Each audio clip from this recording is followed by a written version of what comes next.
प्यारे दोस्तों नमस्कार।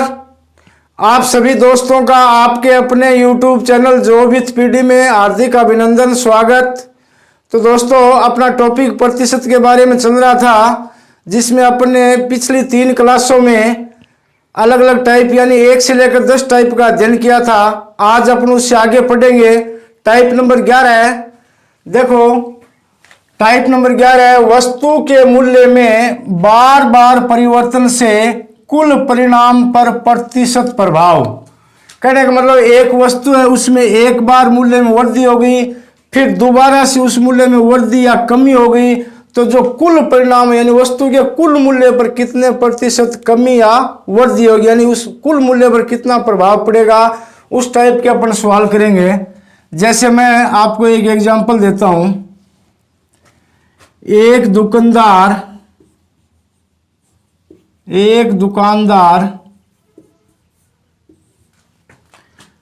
पुस्तक के मूल्य में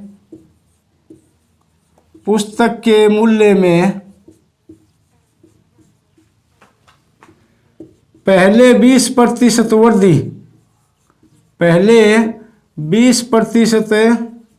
वृद्धि तथा बाद में 20% की कमी करता है तो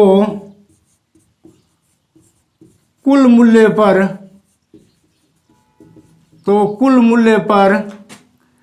प्रतिशत प्रभाव बताओ। इस प्रकार से के जो सवाल हैं वो इस टाइप में आते हैं। कहने मतलब एक बार किसी वस्तु के मूल्य में वृद्धि हो जाए, फिर दोबारा से उसी वस्तु के मूल्य पर या तो वृद्धि करे या फिर कमी करे, उसको अपन किस प्रकार से करेंगे। देखो सवाल है, एक दुकानदार पुस्तक के मूल्य में पहले 20% वृद्धि करता है, तो सबसे पहले अपन उसका मूल्य मान लेंगे 100 रुपए। क्या मान लिया? 100 रुपए।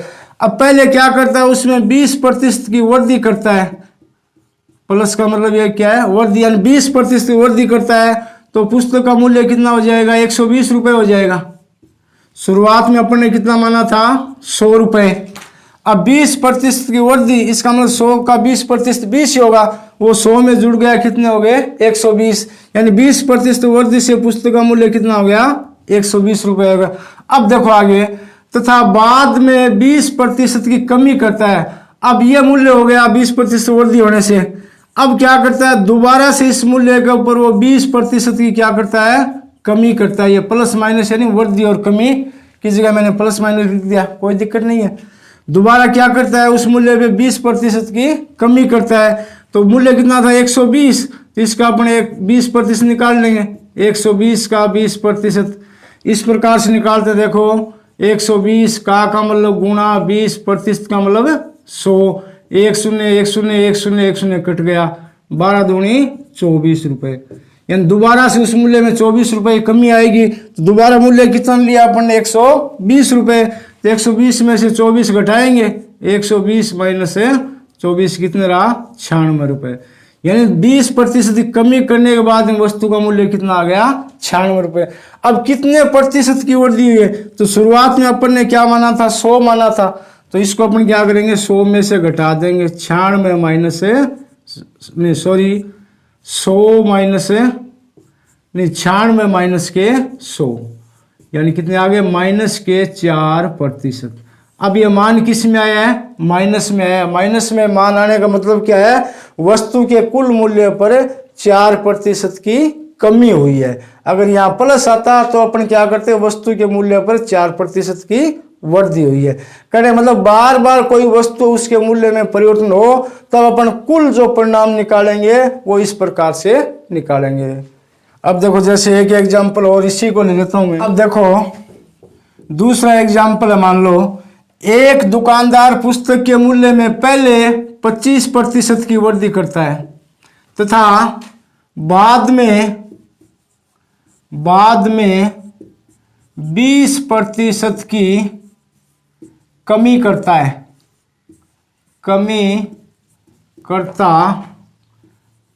है तो तो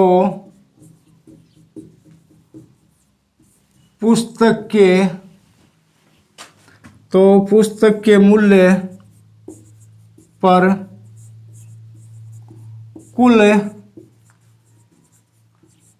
कुल कितने प्रतिशत कमी या वृद्धि होगी। अब वही सवाल है, इसमें अपन ने सिर्फ क्या है, वृद्धि की जगह संख्या चेंज कर दी या वृद्धि की जगह कमी कर दी, कमी की जगह वृद्धि कर दी, बात एक ही है। तो देखो इसी प्रकार से करेंगे। जैसे मान लो पुस्तक का मूल्य सबसे पहले अपन कितना मान लेते हैं 100। अब पहले क्या कर रहा है, 25% की वृद्धि कर रहा है, तो 25% की वृद्धि से पुस्तक का मूल्य कितना हो जाएगा 125 रुपये। 100 का 25% 25 ही होता है, तो 100 में 25 जुड़ गया, कितने हो गए 125। अब देखो उसके बाद में क्या करता है, 20% की कमी करता है। अब मूल्य कितना हुआ 125। अब की बार क्या कर रहा है, वो 20% की कमी कर रहा है। तो अब अपन क्या करेंगे, पहले तो 125 का 20% निकालेंगे, फिर वो 125 में से घटा देंगे। तो 125 का 20% इस प्रकार से निकालेंगे। 125 का मतलब गुणा 20% का मतलब क्या हो गया 100। अब देखो 1 शून्य से 1 शून्य कट गया, 1 2 2 5 2 10, ये 5 के पहाड़े से कट रहे हैं, 25 बन जाओ 125, यानी 25 रुपए की अब क्या आएगी कमी। तो इससे पहले मूल्य कितना था 125 था, तो 125 में से 25 से घटा दें, कितने रहे 100। अब देखो अपन जो शुरुआत का मूल्य क्या माना था 100 माना था, और अब दूसरे यानी 20% की कमी होने के बाद ये मूल्य कितना हो गया 100। तो 100 माइनस 100 क्या मान आया 0। 0 का मतलब क्या आया, जो मूल्य है वो अपरिवर्तित रहेगा। इसका मतलब क्या है अपरिवर्तित। कहने का मतलब वस्तु के कुल मूल्य पर कितने प्रतिशत कमी या वृद्धि हुई, तो कुल मूल्य के ऊपर न तो कमी होगी और न ही वृद्धि होगी। अब देखो ये जो दोनों के सवाल मैंने आपको बताया, आप इसको इस सूत्र के रूप में इस प्रकार से करेंगे। इसका सूत्र है plus minus x plus minus y plus minus x y बटा 100 और गुणा में इसके लगा देंगे प्रतिशत। अगर आपको इस तरीके से समझ में आए ठीक है, नहीं तो आप इस सूत्र के हिसाब से भी कर सकते हैं। सूत्र क्या है, plus minus x plus minus y plus minus x y बटा 100 गुणा में क्या है प्रतिशत। इसका मतलब ये आपके पास जो एक्स वाई दे रखा है ना, ये क्या है पुस्तक के मूल्य में वृद्धि या कमी। एक्स का मतलब पहला जो मूल्य वृद्धि हो चाहे कमी हो, इसी प्रकार वाई का मतलब दूसरा मूल्य चाहे वृद्धि हो चाहे कमी हो। तो अगर ये समझ में आए तो ठीक है, नहीं आप इस सूत्र से भी इनको कर सकते हैं। अब देखो इस सूत्र के ऊपर अपन आगे एक सवाल और करेंगे। जैसे एक एग्जाम्पल मैं आपको और बताता हूं। जैसे एक पुस्तक का मूल्य पहले क्या करता है, उसमें 10% की वृद्धि करता है। मैं सवाल को शॉर्ट में लिख रहा हूं, वही सवाल है, सिर्फ संख्या बदल दी या वृद्धि की जगह कमी कर दिया, कमी की जगह वृद्धि कर दिया, एक ही बात है। एक पुस्तक का मूल्य में पहले 10% की वृद्धि होती है, उसके बाद में उसमें क्या करता है 10% की कमी करता है, तो उसका कुल मूल्य यानी कुल प्रतिशत पर क्या प्रभाव पड़ेगा, तो इसी प्रकार निकालेंगे। तो इसको अपन सीधे अब के बाद डायरेक्ट सूत्र से करेंगे। देखो सूत्र क्या है, plus minus x plus minus y plus minus x y बट्टा में 100 गुणा में लगा दिया प्रतिशत। इस सूत्र से भी आप अपन इसको कर सकते हैं। देखो x का मतलब क्या है, पहले जो वृद्धि या कमी हुई है, पहले क्या वृद्धि हुई है, तो इसका मतलब प्लस 10 आ जाएगा, प्लस लगाने की कोई आवश्यकता नहीं है। अब अच्छा उसके बाद दूसरा y का मतलब दूसरा मान कितना है, कमी है या ज्यादा है, यानी इसमें अब की बार क्या की है कमी की है, तो कमी का मतलब इसमें क्या आ जाएगा माइनस प्लस। अब देखो ये जो प्लस माइनस है, इस प्लस माइनस की अपन गणना किससे करेंगे, इन दोनों मानों से करेंगे। एक किसका है प्लस का, दूसरा किसका है माइनस का, तो इन दोनों गुणा करेंगे तो क्या आएगा प्लस माइनस माइनस होता है। अगर ये दोनों क्या होते हैं वृद्धि होती थी, यहाँ प्लस लग जाता, दोनों में कमी होती तो भी यहाँ प्लस लग जाता। अब इसमें एक कमी है एक वृद्धि है, दूसरे में क्या है कमी है, तो ये क्या आ जाएगा माइनस। फिर क्या है एक्स वाई, अब देखो एक्स का मान कितना 10, वाई का मान भी कितना 10 बट्टा में क्या है 100 गुणा में लगा दिया प्रतिशत। अब देखो 10 में 10 घटाया कुछ नहीं बचा। अब 10 दाई कितने होते हैं 100, 100 से 100 कट गया। अब ये माइनस का निशान है, ये एक बार कटा है, समझ में आ गया। इसका मान क्या आएगा 0 आएगा। तो यानी क्या आ गया -1%। अब -1% का मतलब क्या होता है भी वस्तु के कुल मूल्य में 1% की कमी होगी। समझ में आ गया ना, माइनस मान आए जिसका मतलब क्या है वस्तु के मूल्य में कमी होगी। अगर प्लस या धनात्मक मान आए तो वस्तु के मूल्य में उतने प्रतिशत की वृद्धि हो जाएगी। अब देखो इस सवाल से आप जैसे ये आयत से संबंधित सवाल आते हैं, जैसे आयत की लंबाई को बढ़ा दिया जाए या चौड़ाई को कम कर दिया जाए तो उसके क्षेत्रफल पर कितना प्रभाव पड़ेगा, वो सवाल भी आप क्या इसी फार्मूले से कर सकते हैं। जैसे मान लो एक आयत है, उसकी लंबाई अपन ने बढ़ा दी, आयत की लंबाई में क्या कर दी 20% की वृद्धि कर दी, और जो चौड़ाई आयत की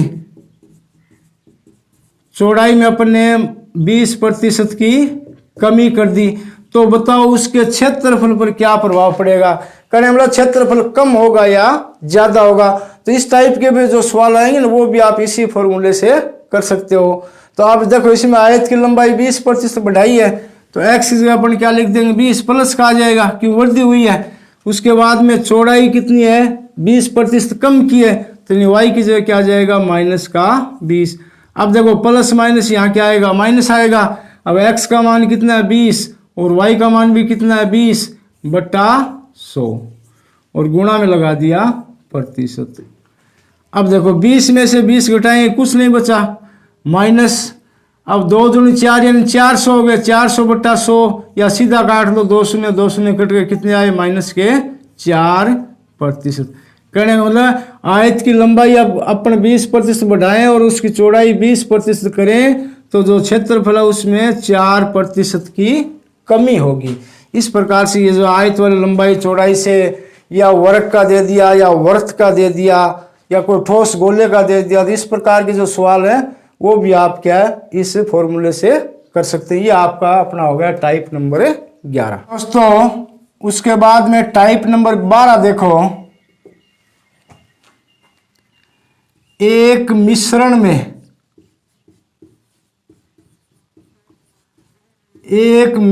में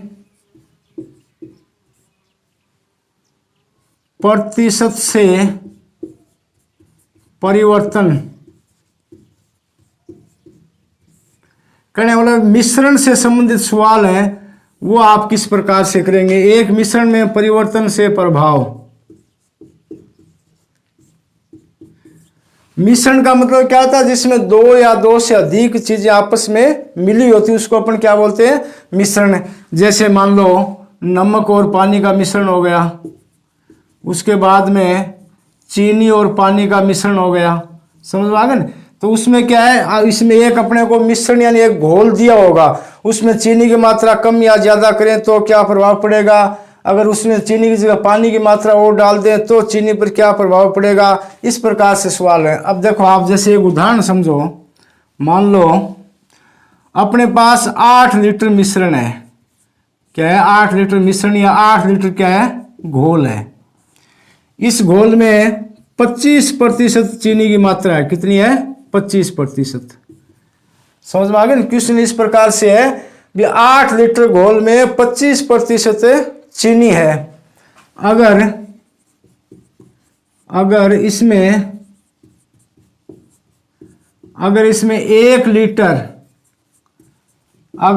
1 लीटर पानी और मिला दिया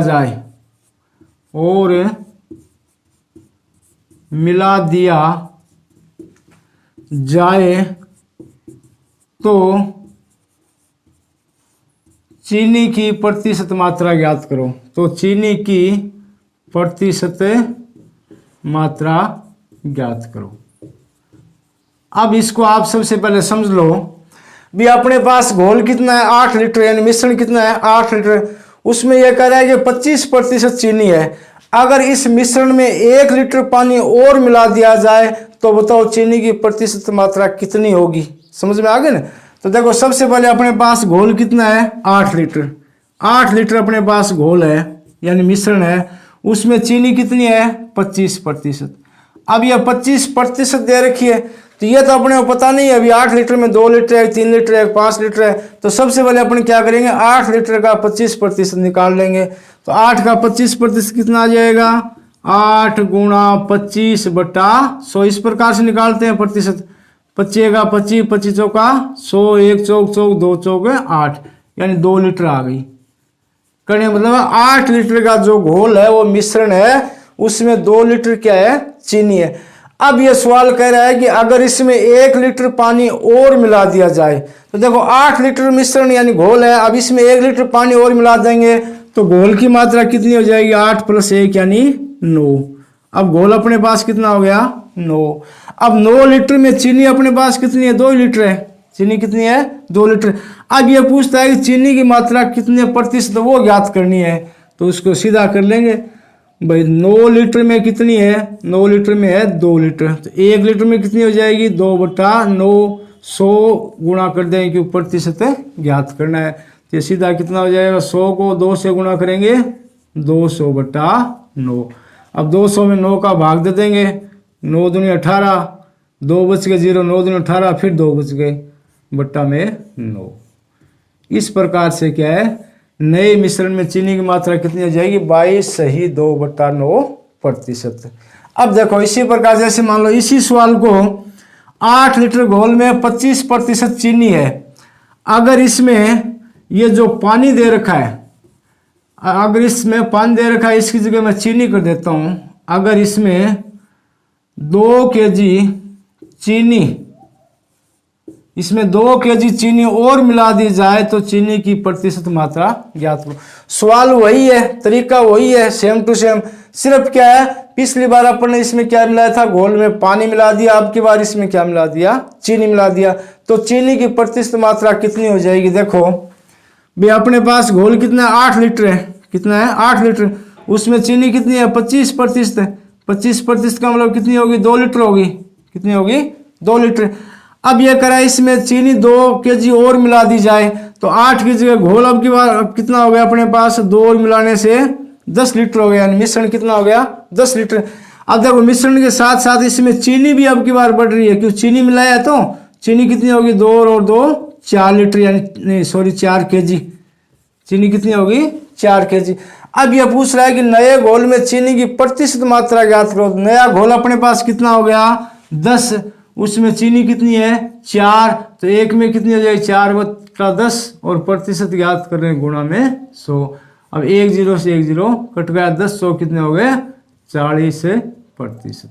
यानी इस प्रकार से आपके मिश्रण के भी सवाल आते हैं, जिसमें आपको एक तरफ तो क्या है, कुल मिश्रण यानी घोल दिया होगा, उसमें एक की मात्रा दे दी, दूसरे को कितना डाले तब उसकी मात्रा कितनी प्रभावित होगी।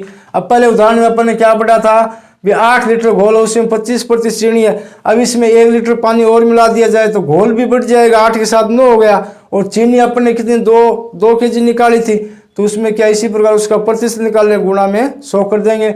अब इसी प्रकार दूसरा है, अब इसमें क्या है, पानी की जगह के बाद घोल में क्या मिला है, चीनी मिला दिया, तो कुल घोल भी परिवर्तन हो गया साथ में, और जो मात्रा मिलाई थी उसमें भी क्या हो गया, परिवर्तन हो गया। यानी इस प्रकार से ये 2 टाइप के इसमें सवाल हैं, इस प्रकार आपको करने हैं। प्यारे दोस्तों, टाइप नंबर 13 है आय व्यय और बचत। अब देखो आय व्यय और बचत, इस प्रकार के जो सवाल हैं उसको अपन किस प्रकार से हल करेंगे। जैसे आपके सामने एक एग्जाम्पल है, एक आदमी वार्षिक आय का 8% शिक्षा पर खर्च करता है तथा 12% मकान मरम्मत पर खर्च करता है, और शेष का 50% घर खर्च के लिए देता है, तथा वर्ष के अंत में 24,000 रुपये शेष बचते हैं, तो उसकी वार्षिक आय ज्ञात करो। देखो इस प्रकार के सवालों को अपन क्या करेंगे, सबसे पहले जो वार्षिक आय है वो मान लेंगे 100 रुपये। समझ में आ गया, सबसे पहले अपन वार्षिक आय क्या मानेंगे, 100 रुपये। अब देखेंगे भी किस किस के यानी कौन कौन से मद पर वो कितना रुपए खर्च कर रहा है। तो शिक्षा के ऊपर कितना करता है, 8%, यानी 100 से है 100 रुपये, उसमें से 8% वो किस पे करता है, शिक्षा पर। अब 100 का 8% का मतलब कितने हो गए, 8 रुपये, यानी 100 में से 8 तो उसने खर्च कर दिए शिक्षा पर। उसके बाद देखो तथा 12% मकान मरम्मत पर, यानी अब इसी में से 12% वो और कर देता है किस पे, मरम्मत पे कर देता है। अब 12% का मतलब 100 का 12% कितने हो गए? 12 रुपये हो गए, क्योंकि 100 का जितना पूछेगा वो उतना ही होगा। ठीक है, अब देखो इसके बाद में और शेष का, अब ये यहाँ शब्द आ गया शेष का।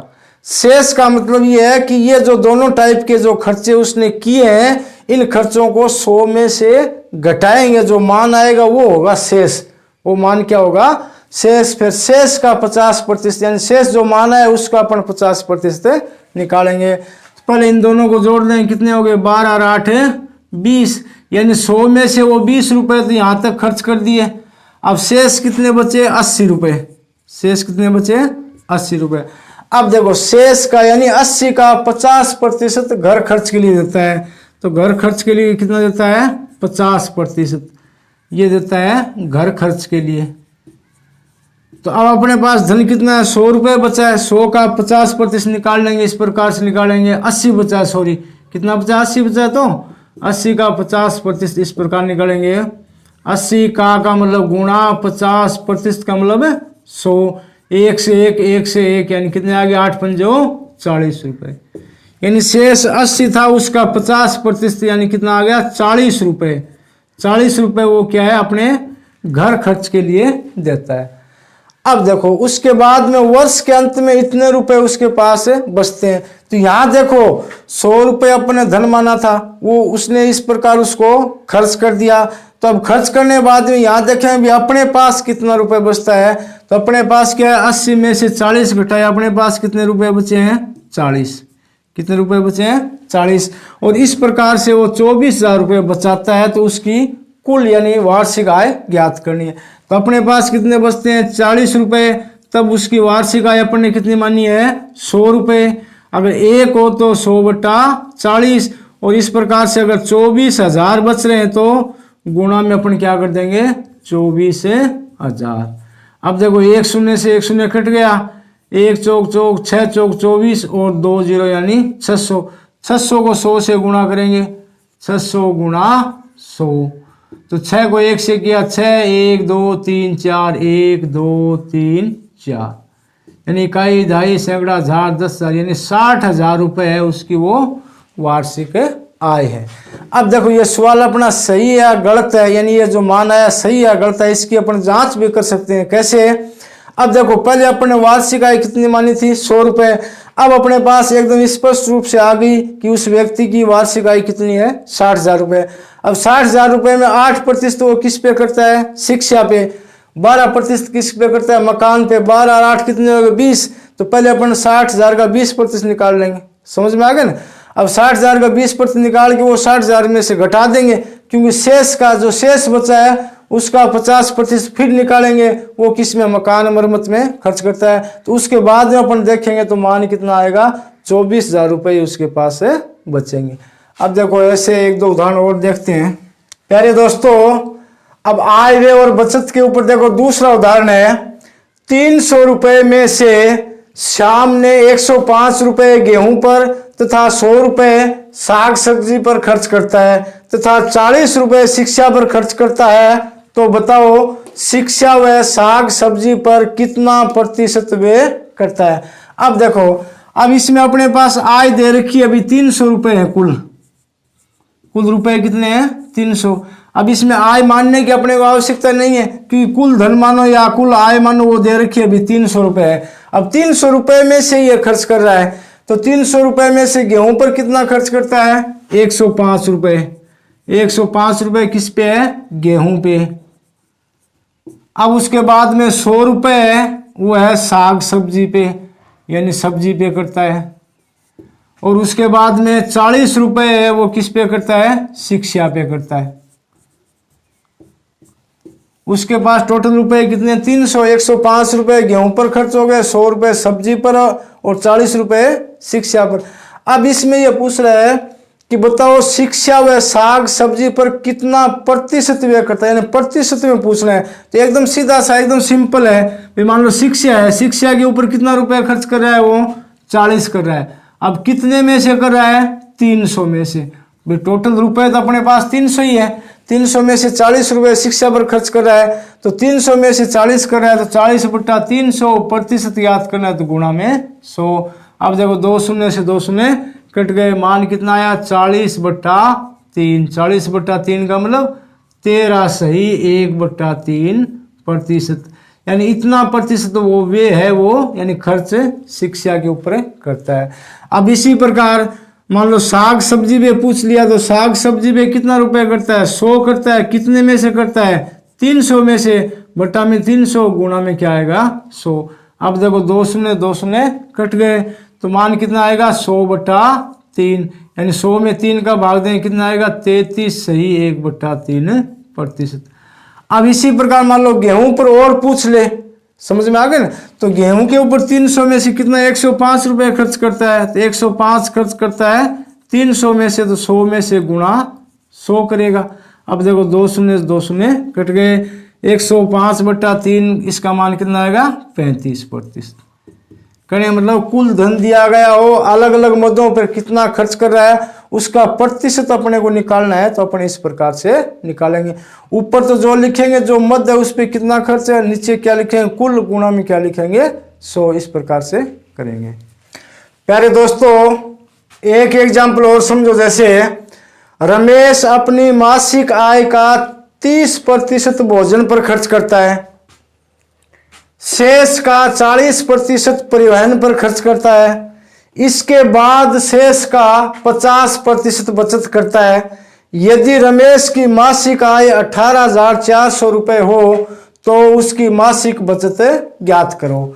तो सबसे पहले अपन मान लेंगे, माना रमेश की जो मासिक बचत है वो कितनी है 100 रुपये। अब देखो इसमें अपनी मासिक आय का 30% भोजन पे खर्च करता है, तो 100 का 30% भोजन पे करता है, तो 100 का 30% कितने हो गए 30 रुपए हो गए, ठीक है। अब देखो शेष का, अब यहाँ यह शब्द आ गया शेष का, इसका विशेष महत्व है शेष शब्द का। तो शेष का 40% कहने मतलब भोजन पर खर्च करने के बाद में शेष के लिए अपन क्या करेंगे, जितना भोजन पे खर्चा है उसको 100 में से घटाएंगे, तब शेष कितना बचा 70 रुपये बचा। कितने बचे 70 रुपये।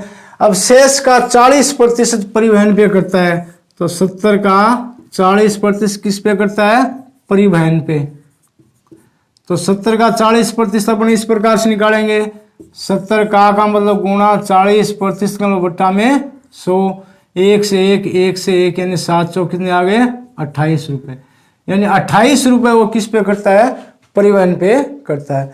अब उसके बाद में इसके बाद शेष का 50% बचत करता है। अब देखो फिर शेष नाम आ गया, फिर है शेष नाम, तो अपन क्या करेंगे, अब जितना परिवहन पे आया था उसको फिर कुल में से घटाएंगे, तो यानी 70 में से 28 घटाएंगे, कितने बचे 42 रुपये। कितने बचे 42 रुपये।